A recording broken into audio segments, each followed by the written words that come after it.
Bienvenue à la Cité des Vainqueurs par la foi, également connue sous le nom Église CVF. Notre vision repose sur 1 Jean 5,4 dans les Écritures qui dit que « Tout ce qui est né de Dieu triomphe du monde, et la victoire qui triomphe du monde, c'est notre foi. » Consacré au Seigneur. C'est pourquoi nous prêchons la parole de foi qui transforme le chrétien en vainqueur. Le pasteur Emmanuel Diko Ngwama, enseignant et spécialiste de la parole de foi, est en charge de ce ministère qu'il a fondé en 2014 sur l'instruction du Seigneur. Bien-aimés dans le Seigneur, bonjour.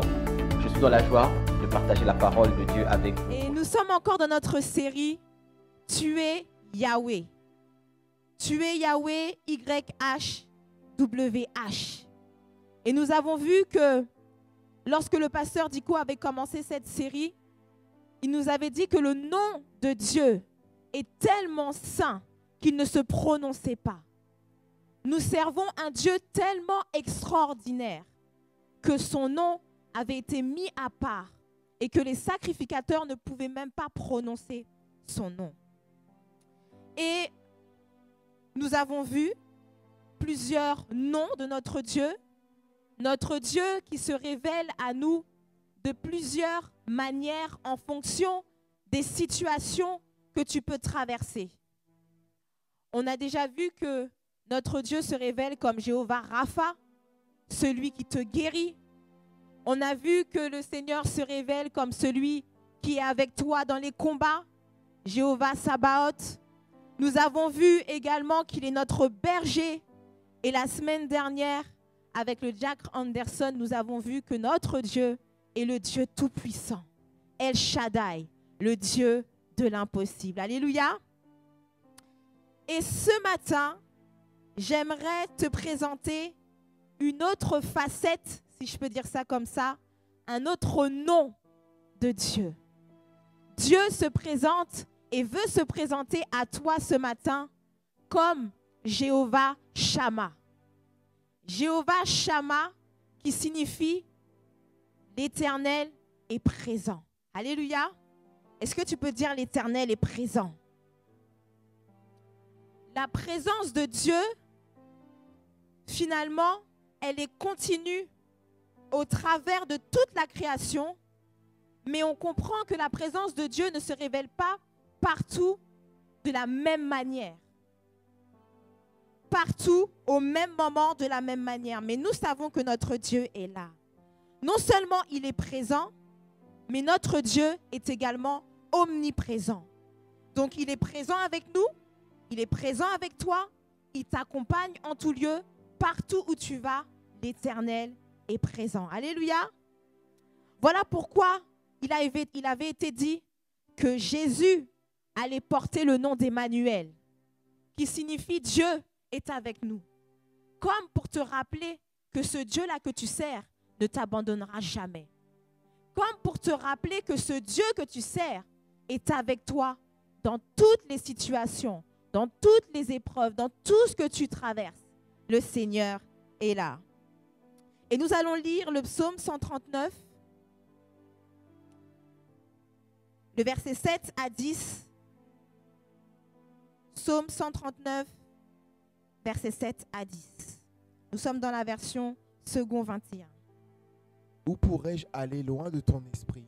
Pourrais-je fuir loin de ta présence? Si je monte au ciel, tu es là. Si je me couche au séjour des morts, te voilà. Si je prends les ailes de l'aurore pour habiter à l'extrémité de la mer, là aussi ta main me conduira. Ta main droite m'empoignera. Amen. Amen. Et donc là, c'est David qui parle et qui dit « Où pourrais-je fuir loin de ta présence ?» David est en train de parler d'un homme qui chercherait à fuir la présence de Dieu. Et il dit que même si un homme était capable de monter aux cieux, même si un homme était capable d'aller dans un endroit même inimaginable dans la pensée de l'homme, Dieu serait là. C'est impossible, peu importe où tu es, il est impossible que Dieu ne soit pas là. Et il expliquait cette réalité. Où pourrais-je fuir loin de ta présence? Et même si, il dit même si je me couche au séjour des morts, dans les ténèbres, tu es là. Il n'y a pas un endroit où Dieu n'est pas là. où Dieu n'est pas avec ses enfants. Et donc, comme je vous ai dit, on va parler de Jéhovah Shammah, l'Éternel qui est présent.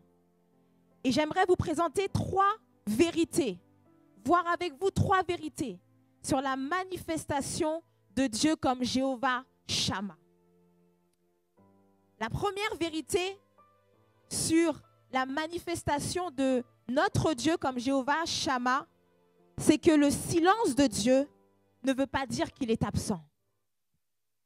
Le silence de Dieu ne veut pas dire qu'il est absent. On va tout de suite se plonger dans la parole de Dieu, Job 29, versets 1 à 9. Job 29, versets 1 à 9.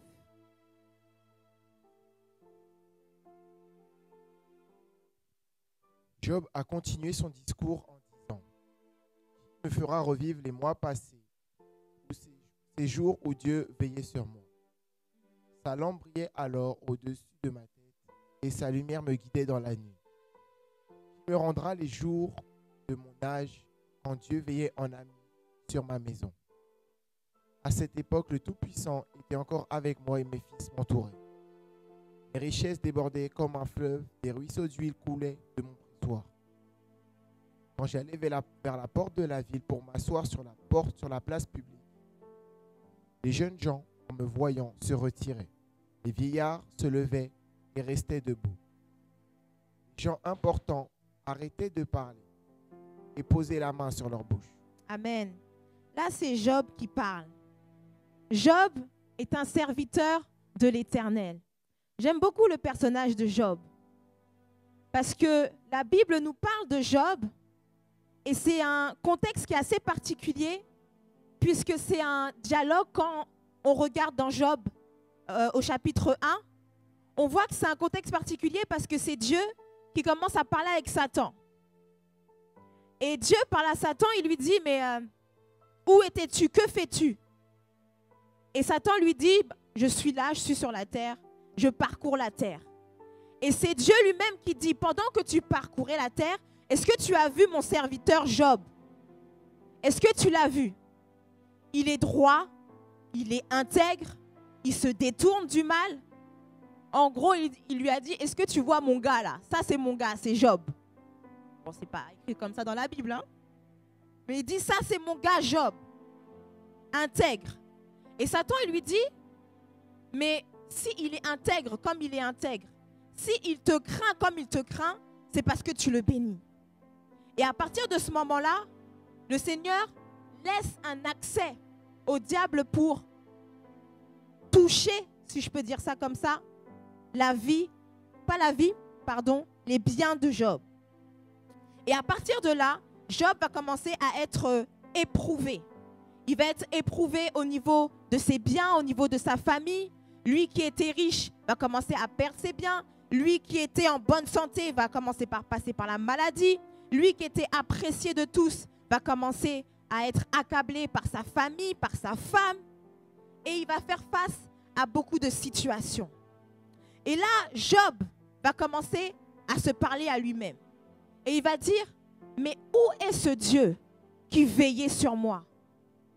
Où est ce Dieu qui veillait sur moi au verset 1? Et il va dire même au verset 5, à cette époque, le Tout-Puissant, quand il parle à cette époque, c'est-à-dire quand tout allait bien, le Tout-Puissant était avec moi. Et dès qu'il a commencé par passer par des moments compliqués, il a commencé à douter de la présence de Dieu. Dès qu'il a commencé à passer par la maladie, dès qu'il a commencé à perdre ses biens, lui qui était intègre, droit, lui que Dieu avait désigné comme son gars, finalement, a commencé à douter de la présence de Dieu.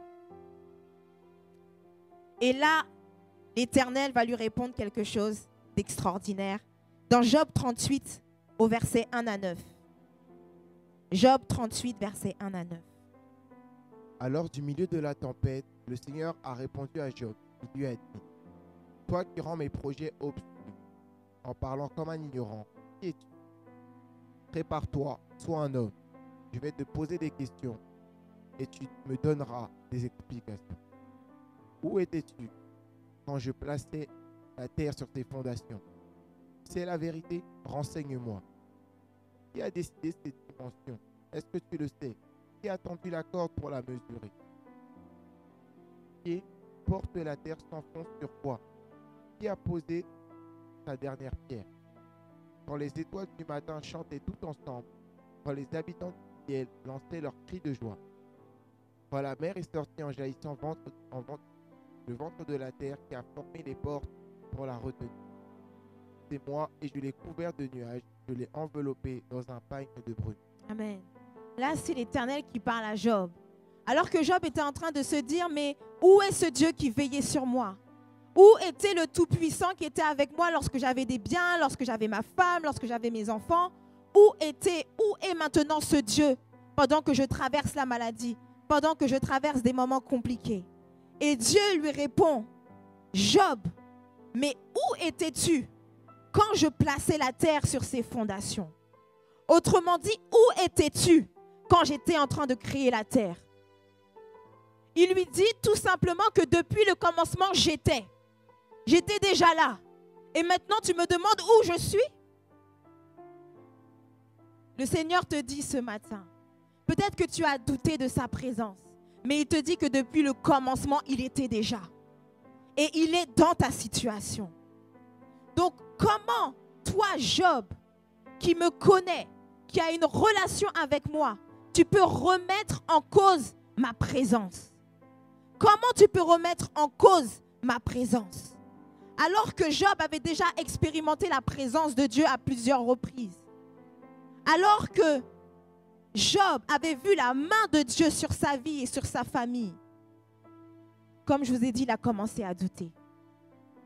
Et Dieu lui dit, tu doutes de ma présence?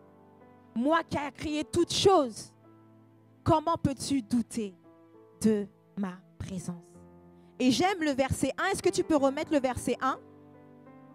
Puisqu'on nous dit qu'au milieu de la tempête, le Seigneur a répondu à Job. Est-ce que tu peux dire avec moi, au milieu de la tempête? Au milieu de la tempête. C'est souvent au milieu de la tempête qu'on pense que Dieu est absent. C'est souvent au milieu des épreuves et des problèmes qu'on pense que Dieu est absent. Mais Dieu a répondu à Job au milieu de la tempête. Donc même au milieu de la tempête, Dieu est présent. Ce n'est pas parce que Dieu te semble silencieux. Il y a des fois où tu commences à prier, tu pries au Seigneur, tu passes du temps dans sa présence et tu n'as aucune réponse. Aucune réponse. Combien de personnes qui sont venues me voir pour me dire, Diaconesse, je n'entends pas Dieu. Je ne sais pas quoi faire. Aucune réponse. Ça fait plusieurs fois que je prie, plusieurs mois que je prie, plusieurs années que je prie, mais Dieu reste silencieux. Mais j'aimerais te dire ce matin que le silence de Dieu ne veut pas dire qu'il est absent. Notre Dieu est Jéhovah Shammah. Et comme je vous ai dit, peu importe ce que tu peux vivre, peu importe là où tu peux aller, l'Éternel reste Jéhovah Shammah. Alléluia. Et même Jésus est passé par ce temps de silence de Dieu le Père. Pendant qu'il était à la croix, il a commencé à parler au Père et lui dire, mais Père, pourquoi m'as-tu abandonné? Mais je sais que Jésus savait que le Père était avec lui. En réalité, c'est les situations que tu vis qui te font croire, qui te font ressentir que Dieu est absent. Mais laisse-moi te dire que Jéhovah est Jéhovah Shammah, le Dieu qui est présent. Alléluia. Et toujours encore dans cette phase de silence de Job. Alors le livre de Job est assez long, mais pendant qu'il passe par la maladie, pendant qu'il perd sa famille, qu'il perd ses biens, il y a ses amis qui viennent pour lui faire la morale et lui dire, mais Job, toi et moi, on va discuter. Si tu es dans cette situation, forcément, il y a quelque chose que tu as fait ou que tu n'as pas fait. Tu ne peux pas être dans cette situation. Et des fois, toi aussi, tu passes par des situations compliquées. Et les chrétiens ou même d'autres personnes viennent te faire la morale en te disant que si tu ne vois pas la main de Dieu, c'est parce que tu n'as pas fait telle ou telle chose. Mais laisse-moi te dire que notre Dieu est souverain. Il parle quand il a envie de parler. Il agit quand il doit agir. Notre temps n'est pas le temps de Dieu. Alors peut-être que pour toi, le silence dure longtemps. Peut-être que pour toi, ça fait plusieurs mois, plusieurs semaines, plusieurs années que le Seigneur est dans un silence complet par rapport à une situation. Mais comme Job, espère en l'Éternel. Et lorsque Dieu a parlé à Job en lui disant, mais Job, tu commences à remettre ma présence en doute. Tu commences même à douter de mon existence. Mais où étais-tu au commencement? Est-ce que c'est toi qui as créé la mer? Est-ce que c'est toi qui as créé la terre? Est-ce que c'est toi qui as créé toutes choses de façon excellente? Dans ce moment de silence, garde la foi. Garde la foi. Parce que souvent dans les moments de désert, il y a comme une solitude. Une solitude des personnes qui sont autour de toi. Bien qu'entouré, parfois tu te sens seul. Bien que entouré, tu as l'impression de ne pas avoir de réponse de Dieu. Mais pendant cette période de silence, continue à prier. Continue à jeûner. Continue à t'attendre à Dieu. Parce que notre Dieu est notre Dieu qui est vivant. Alléluia. Et plusieurs serviteurs de Dieu sont passés par là, avant toi et avant moi, par ce temps de silence. Job est passé par un temps de silence. David est passé par un temps de silence. Abraham aussi est passé par ce temps. Abraham, qui avait une alliance avec le Seigneur, est passé par un temps de silence. Un temps où il attendait la présence de Dieu, un temps où il attendait une réponse de Dieu. Mais il n'a rien eu. David, pareil, qui avait une relation intime avec Dieu. L'Éternel dit même de David qu'il est l'homme selon son cœur. Mais David disait au psaume 10 au verset 1, « Pourquoi, Éternel, te tiens-tu éloigné? Pourquoi te caches-tu dans les temps de détresse ?» Parce qu'il y a une réalité. Dans les temps de détresse, dans les temps d'adversité, parfois le Seigneur se met en silence. Et pendant ce temps de silence, il t'observe et il regarde tes agissements. Il a regardé Job. Et voilà pourquoi, au milieu de la tempête, il est venu parler à Job. Pendant tout ce temps, Dieu était là. Et je crois que dans ta situation, Dieu est là. Donc le silence de Dieu, qui parfois peut paraître très long, ne veut pas dire que Dieu est absent. Bien au contraire, Jéhovah Shammah, Dieu est présent. Alléluia. Donc la première vérité, c'est que le silence ne veut pas dire que Dieu est absent. Deuxièmement, la deuxième vérité, c'est que la présence de Dieu ne s'atteste pas en fonction de tes émotions. La présence de Dieu se ressent et s'atteste, se certifie par la foi. Donc, beaucoup de personnes, parfois, lorsqu'ils arrivent au culte, ils voient, bon, aujourd'hui, c'est un peu froid. Il n'y avait pas la présence de Dieu. Mais alors que toi, tu trouves que le culte est froid et qu'il n'a pas la présence de Dieu, une autre sœur, elle, reçoit la délivrance. Pourquoi? Parce que Dieu est là. Et que Dieu ne se ressent pas en fonction de tes émotions. Dieu s'atteste par la foi. Donc ce n'est pas en fonction de ton ressenti. Même s'il est vrai que parfois la présence de Dieu est tellement forte dans un lieu qu'elle est palpable, qu'on la ressent. Mais il y a des fois où tu pries et tu ne sens rien. Cela ne veut pas dire que Dieu n'est pas là. C'est juste que la présence de Dieu, elle s'atteste en fonction de la foi. Et pour justement vous parler de ce ressenti, j'aimerais vous donner un petit témoignage. Avec Femmes 31, on avait fait un jeûne de 24 heures. Un jeûne pendant une journée. On a dit, on ne mange pas, on se consacre à la présence de Dieu. Et pendant ce temps, avec Sandy, on avait eu à cœur d'appeler les femmes, enfin de plutôt faire un appel aux femmes et de dire, voilà, toutes les femmes qui n'ont pas reçu le parler en langue, vous allez nous appeler et vous allez recevoir le parler en langue. Et donc, pendant les 24 heures, 3 femmes nous ont appelés. 3 femmes nous ont appelés. Et les 3 ont reçu le parler en langue de manière complètement différente. Donc, la première personne qui nous a appelés, effectivement, on était au téléphone et on a commencé à sentir la présence de Dieu. Mais une présence tellement forte qu'au bout d'un moment, avec Sandy, on s'est dit, bon, qu'est-ce qu'on fait? Parce qu'on était par téléphone, donc on s'est dit, comment on gère ça? Et lorsqu'on parlait avec la personne qui recevait le parler en langue, elle nous disait, je vois comme un fleuve me remplir. Et elle commence à parler en langue. Donc on sent la présence de Dieu.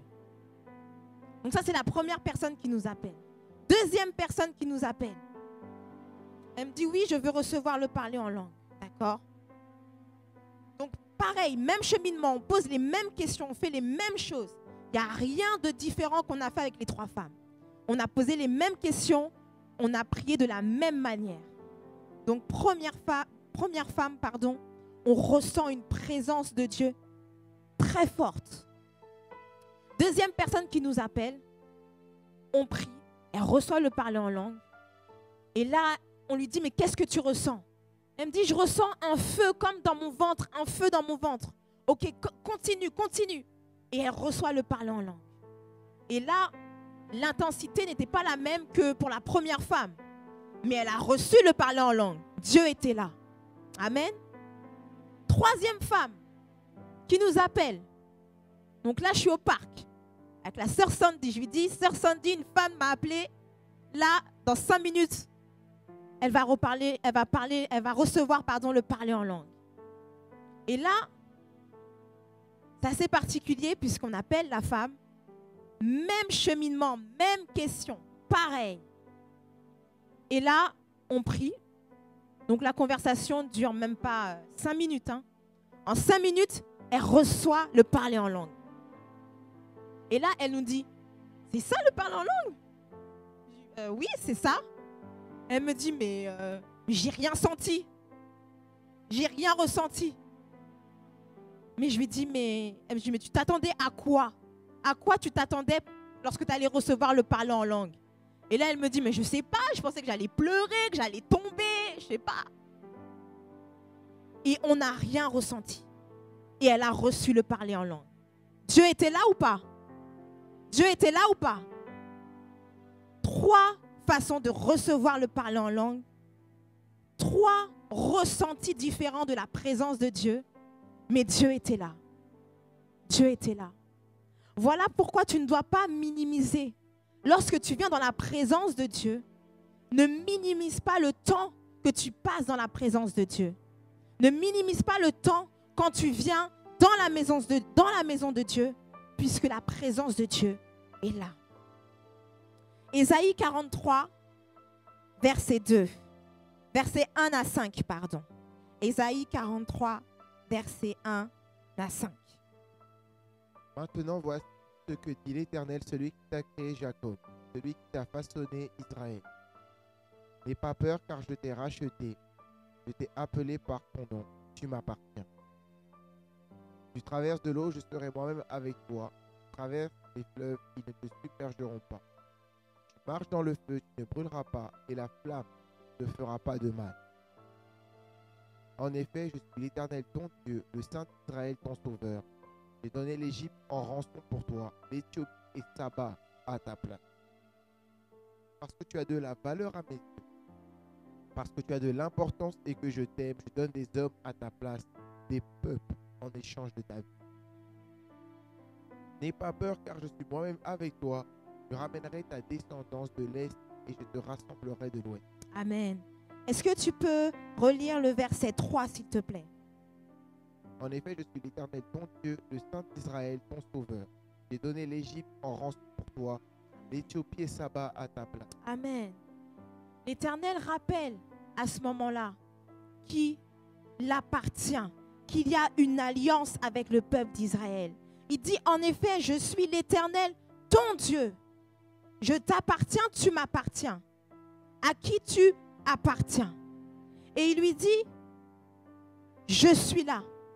Je traverserai tous les moments avec toi. Peu importe ce que tu traverses, je serai avec toi. Bien-aimé, le Seigneur te rappelle qu'il est un Dieu d'alliance. Aujourd'hui, nous minimisons beaucoup la portée et la puissance d'une alliance.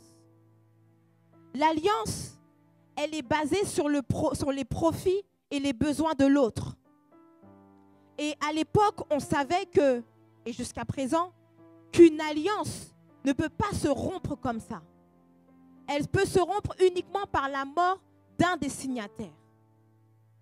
Et l'Éternel dit dans ce passage que parce que je suis en alliance avec toi, je serai avec toi.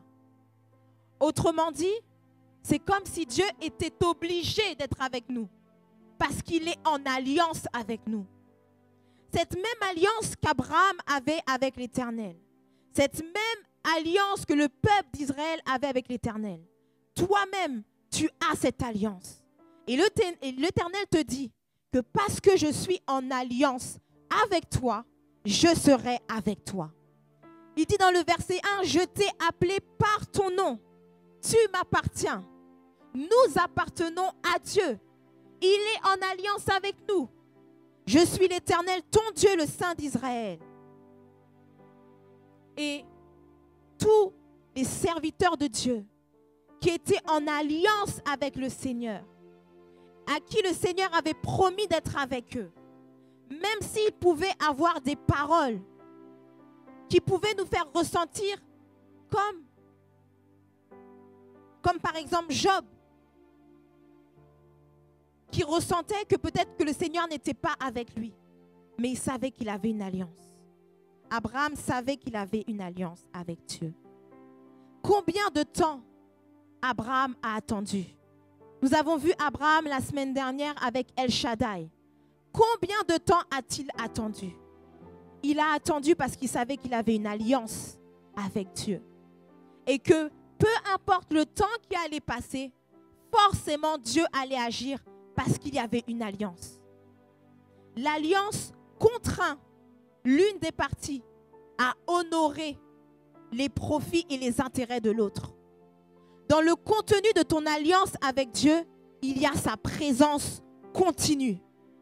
Sa présence dans tous les domaines de ta vie. Alors, peut-être que tu te dis que l'Éternel n'est pas forcément avec moi. Peut-être que parfois tu pries et tu ne ressens rien. Comme je disais tout à l'heure, peut-être que tu viens dans la présence de Dieu et tu repars de la même manière. Mais tu repars de la même manière, non pas parce que Dieu n'était pas là, mais parce que tu n'avais pas été disposé à recevoir par la foi la présence de Dieu.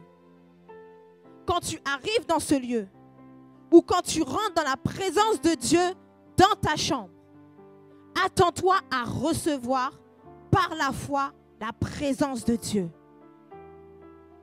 Parce que la présence de Dieu, elle se reçoit par la foi.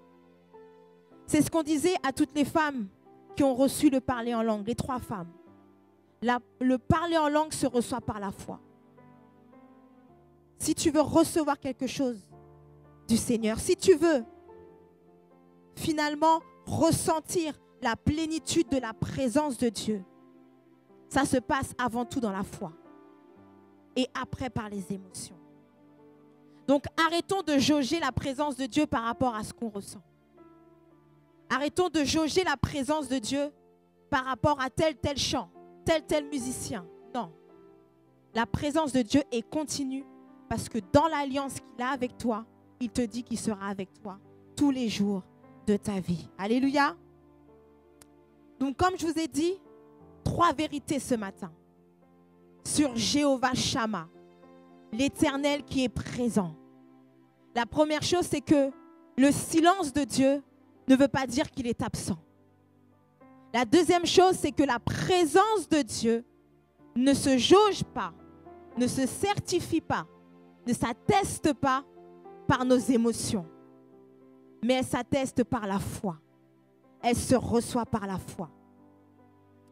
Et la troisième vérité, c'est que tu dois être conscient que Jéhovah Shammah est celui qui est présent en toi. Amen. Jéhovah Shammah est présent en toi. Et ça, c'est la bonne nouvelle de la nouvelle alliance. À l'époque, quand on regardait à la loi, c'était juste un groupe de personnes, les Lévites, les sacrificateurs, qui avaient le droit de rentrer dans la présence de Dieu. Si tu n'avais pas été oint d'une façon spéciale, tu ne pouvais pas entrer dans la présence de Dieu. Et là, la nouvelle alliance nous dit que ce même Dieu habite en toi. Jéhovah Shammah habite en toi. 1 Corinthiens 3, verset 16.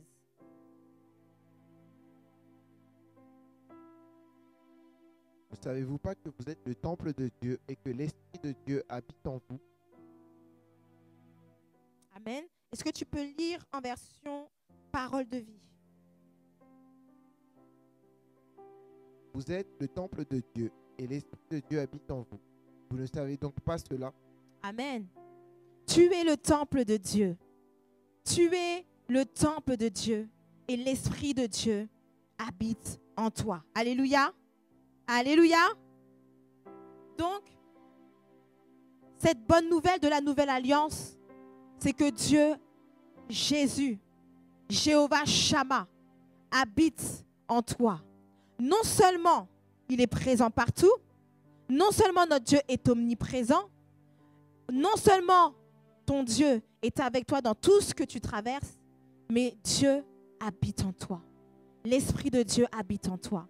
Et lorsque tu es conscient que Jéhovah Shammah, que l'Esprit de Dieu habite en toi, il y a des choses que tu ne peux plus accepter dans ta vie. Il y a des choses que tu ne peux plus tolérer dans ta vie. Parce que Jéhovah Shammah habite en toi. Lorsque tu es conscient de la présence de Dieu, la maladie ne peut pas rester dans ton corps.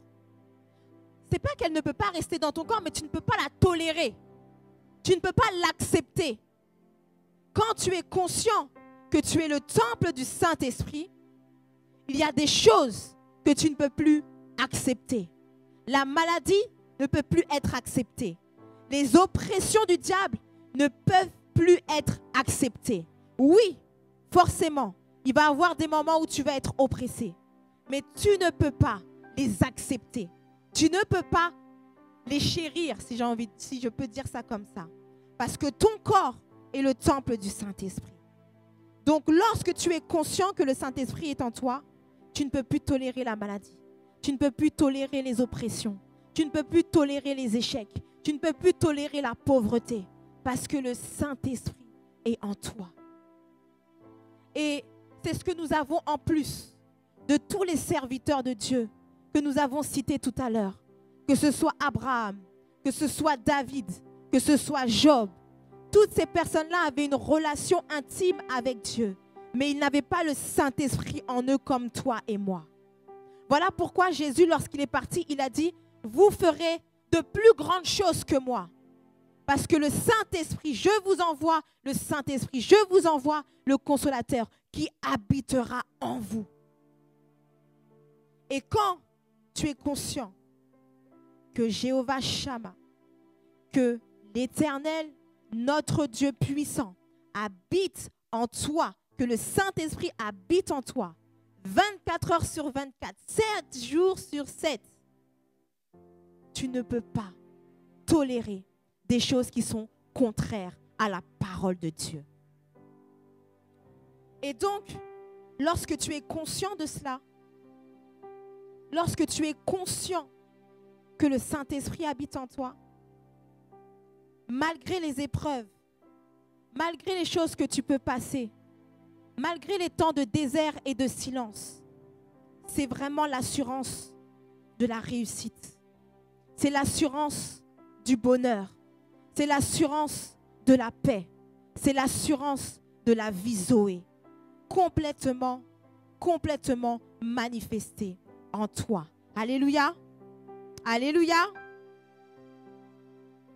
Et lorsque Jésus est parti et qu'il s'en est allé vers le Père, il a dit une chose à ses disciples.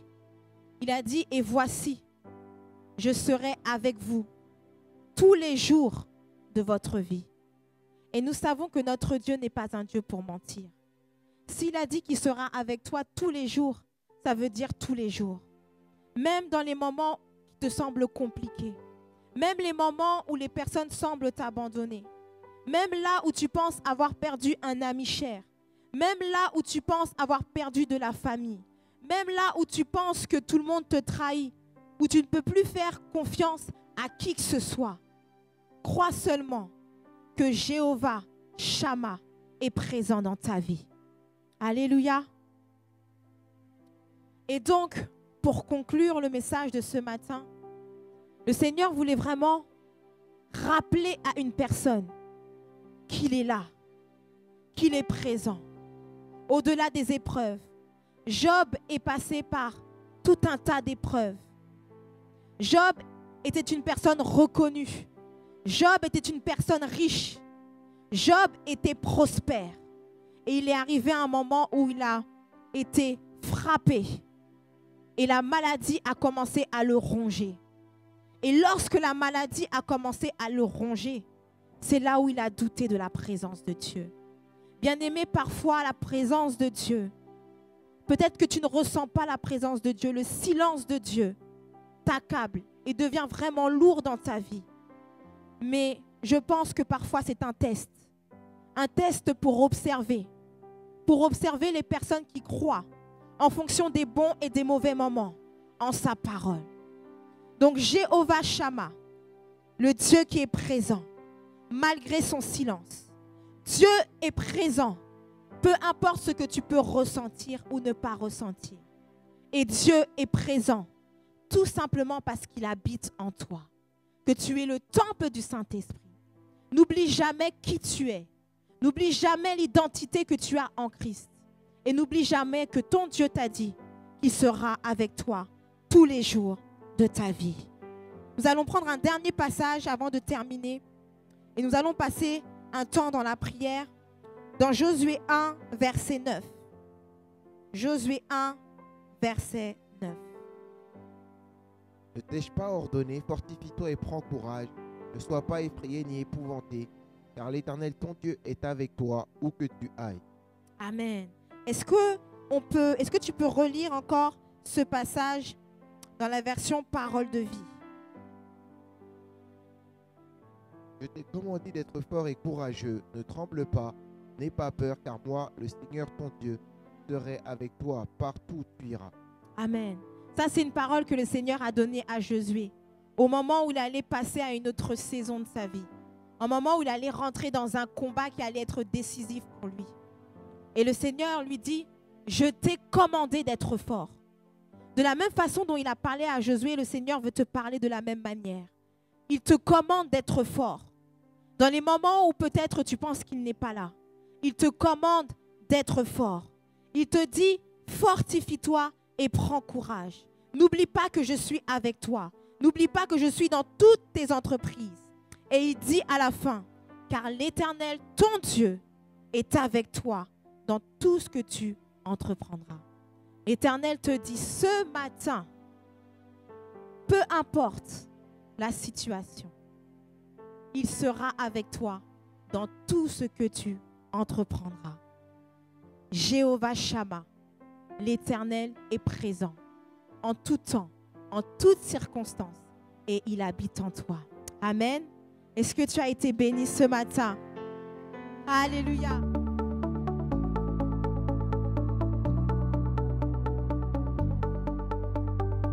Bienvenue à la Cité des Vainqueurs par la foi, également connue sous le nom Église CVF. Notre vision repose sur 1 Jean 5,4 dans les Écritures qui dit que tout ce qui est né de Dieu triomphe du monde. Et la victoire qui triomphe du monde, c'est notre foi. Consacré au Seigneur. C'est pourquoi nous prêchons la parole de foi qui transforme le chrétien en vainqueur. Le pasteur Emmanuel Diko Ngbama, enseignant et spécialiste de la parole de foi, est en charge de ce ministère qu'il a fondé en 2014 sur sur l'instruction du Seigneur. Bien-aimés dans le Seigneur, bonjour. Je suis dans la joie de partager la parole de Dieu avec vous aujourd'hui.